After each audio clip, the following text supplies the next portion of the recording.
y'all. This is Market Explainer, America's #1 business news podcast. So we're doing this. We had a slate of stories. We had a little hiccup this week. We couldn't get this recorded in time. So some of these stories, But if we could all think back in our brain machines to way back when Facebook was just not working for a day. Do you remember that? It was like 1999. Well, look, in today's world, obviously,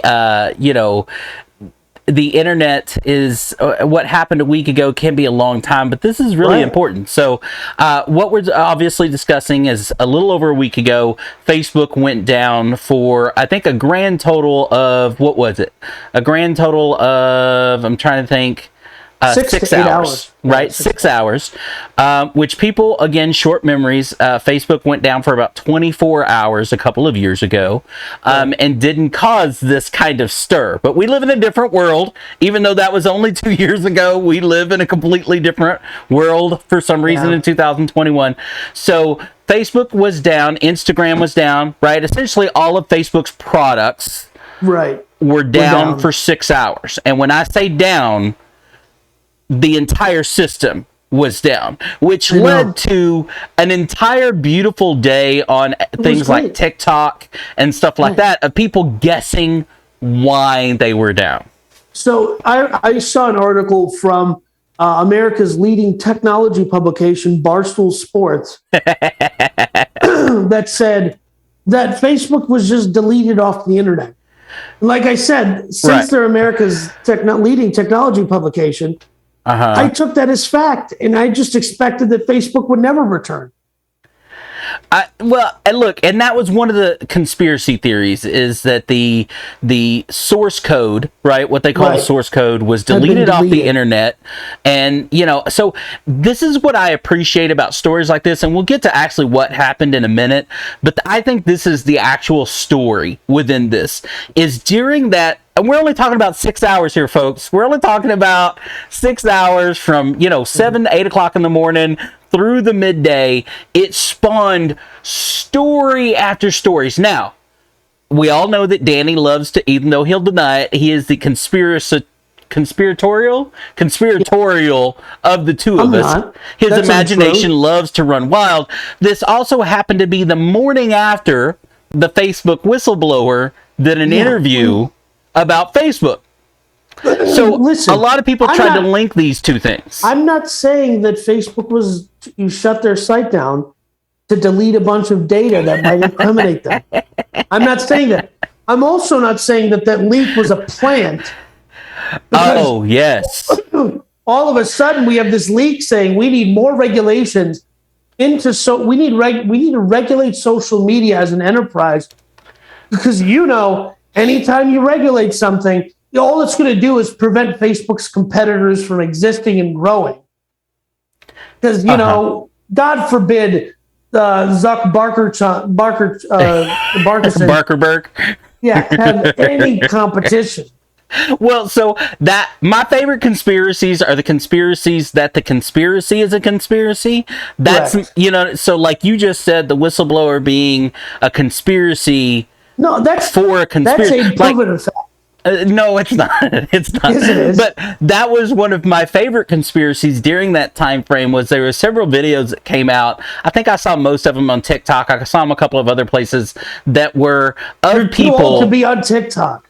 Well, that were of people that were portraying themselves as technology experts in some way or another, and like you said, saying that, okay, the whistleblower comes out, so Facebook is essentially doing the old school, we're shutting everything down so that we can actually wipe things clean and restart them, because we all know that's how you truly delete things, is you know what I mean, you overwrite that data on the hard drive, yada yada. So that was one of my favorite. That was absolutely going crazy and wild, right? Of course, the deleted source code was another conspiracy theory out there that somebody hackers. Theory. It's not. It 100%. That is not what happened. That's not what happened. It was just poor reporting.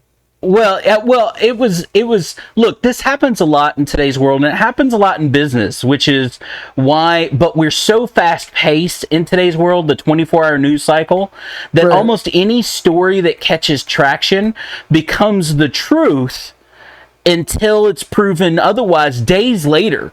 But then people don't necessarily read the truth days Right. later. Right.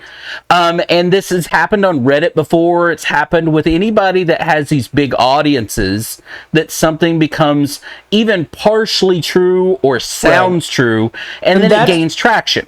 And that's what's called fake news, right? You Right, can but go out there and say something that's not true and come back. Listen, you're saying days later. I'm saying they can correct a story within 8 hours. Doesn't matter.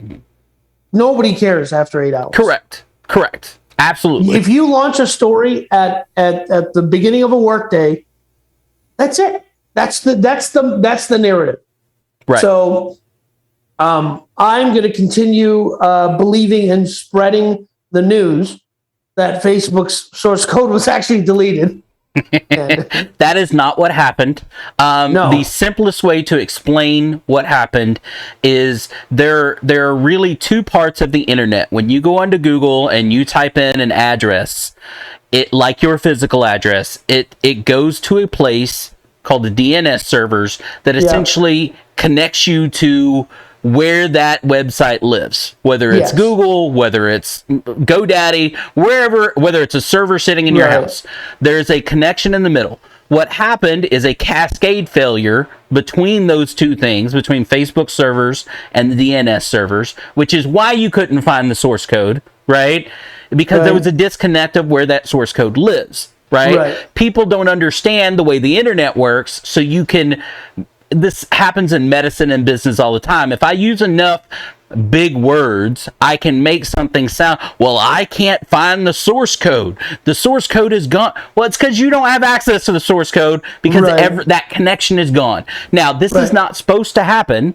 That's why they call it a cascade failure, when something goes wrong that leads to a domino effect of everything going wrong. So what happened in this case, standard update on a server or on several servers didn't work. And if you don't know, there are redundancies, right?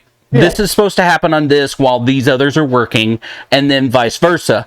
The problem is when people aren't necessarily doing their jobs, and there's so much automated in today's world, when something like an update on your computer and it doesn't load properly, and you don't know about it until you need your computer, because your computer's just sitting there, is essentially what happened here. You had servers that were being updated. There was something wrong with that update that caused everything to stop. And when it wasn't caught before it went to the next set, and then the next set, and then the next set, and it caused what's a cascade of servers going down and the process going down. The problem, though, is like Google and Facebook and these places that are so reliant on their own software. Facebook employees couldn't get in the building. Facebook employees couldn't access their information.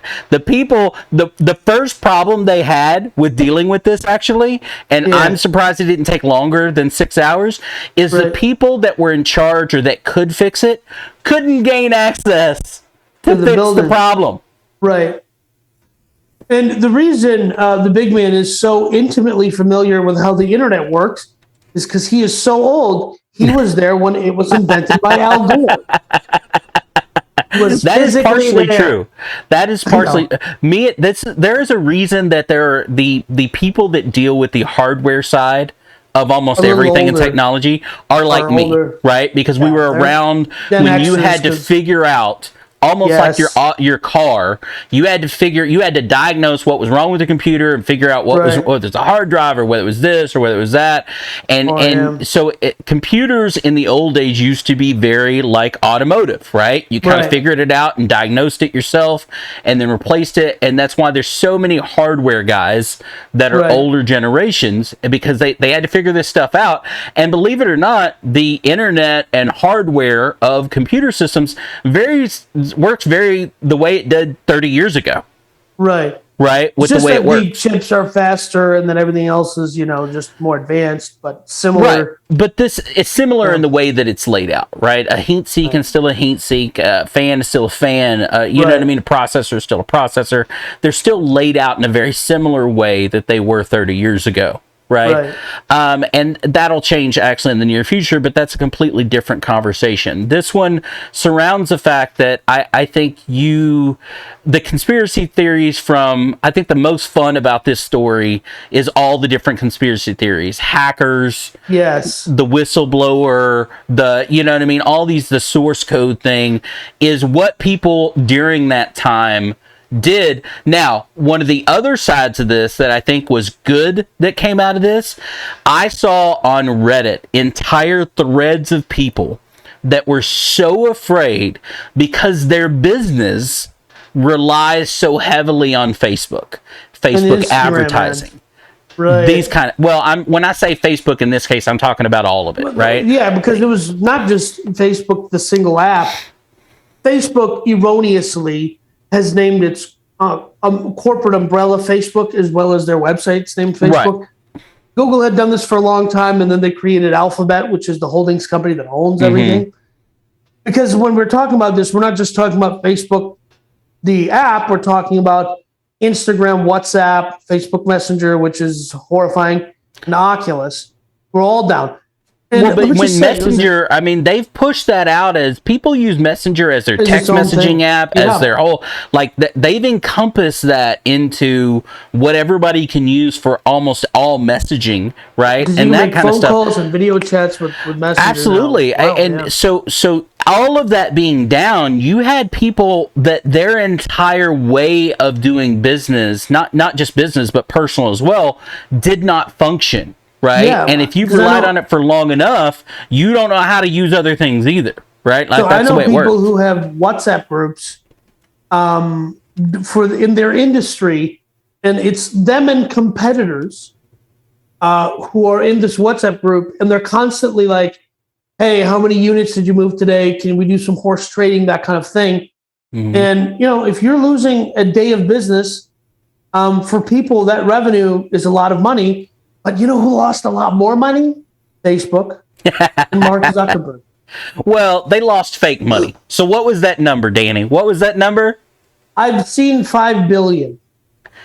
Okay. In loss in value in a matter of 6 hours, which they probably gained back by now, right? Well, their stock's up over 20% for the year. Right? Yeah. So that's even with the downtrend. So we've talked about this before, stocks are emotional, right? Whether they should be or not, completely different conversation, right? But stocks are emotional beings. So during that trading day of this being a thing, people get emotional and go, well, is Facebook dead? Right? Like, that was one of the most emotional headlines of that day during the time is this Facebook, and I think it kind of tagged on to the conspiracy theory that the source code was gone, and people were going, well, Facebook, if the source code is gone and there are no backups because you can't access the backups, then Facebook is essentially dead, which is a line of thought that is kind of partially true. Right?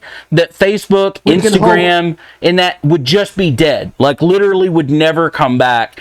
And then you go, okay, what does that do to the stock? What does that do to ads? What lost revenue? And yada, yada, yada, yada. And so the stock, I mean, it hit like you said, a $5 billion loss during that. But now, again, that's pretend loss, meaning that the stock is fake. So it's not. So, unfortunately, when we have discussions about these sorts of subjects, people's belief is, someone showed up to Mark Zuckerberg's Wells Fargo account and took out $6 billion. $6 billion. Yeah. That's not what happened. No. Mark Zuckerberg owns a percentage of Facebook, and that's the stock traded enough that the value of his stock lost $6 billion. It doesn't change anything about how he lives his life at all, ever. Right. Well, that number, though, is newsworthy, right? Yes. Is what we get, is you go, well, someone in this case, Facebook, lost a net worth of $6 billion, which Right. to people, that number is an insane amount of money, and Right. that itself is the story. Everything under the story is irrelevant. Whatever people wrote, they only wrote that article so that they could say Facebook lost $6 billion, even though the company, as far as a whole, is still up for the year. Right? Of course. So if you invested in Facebook on January 1st and you still own the stock the day that this happened, you still made money, right, on your investment. Yeah, but I made less money than I had made before, and that's what makes everybody sad. Well, I mean, again, it's one of those things. Look, this is one of those things where I think obviously we're on the other side of it. Facebook came back. All the conspiracy theories are 100% garbage at this point. Oh, I spent roughly a little over a month to transition our Facebook page from our former dead name, which I refuse to say on this show now, to our new name, Market Explainer. I had to change it every week. Had to change it a little bit. And I did all of that work. And I was so irate at the notion that I done all that work just to have them not be on the internet for 6 hours. Y'all should have heard Danny during this process. It was, Danny was, when he says he was irate, that is an understatement of the century. I'm not the kind of person to get upset at people, because human beings are flawed, and I'm flawed, and I understand that.